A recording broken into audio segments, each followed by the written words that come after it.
นี่เสร็จแล้วก็คนมาลงทองนี่นะครับเต็มเลย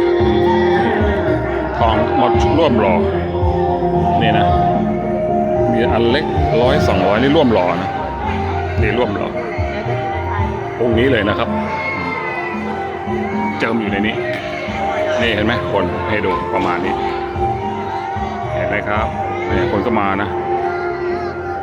ทูบนี่ส่วนนี่ในนี้ก็องค์นี้จะไปไหว้ตะพลเข้ามาข้างในแล้วนี่วัตถุมงคลอันนี้อ๋อเขาอยู่ข้างในเจิมเห็นไหมครับคน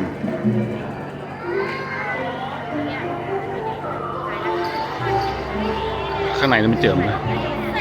นั่งรอเจิมได้เขามีวัตถุมงคลด้วยนะวัตถุมงคลด้วยเต็มเลยเจิมหน้าผากเจิมหน้าอะไรนะพระองค์นั้นเจ้าว่าเห็นไหมครับเขาเจิมมือ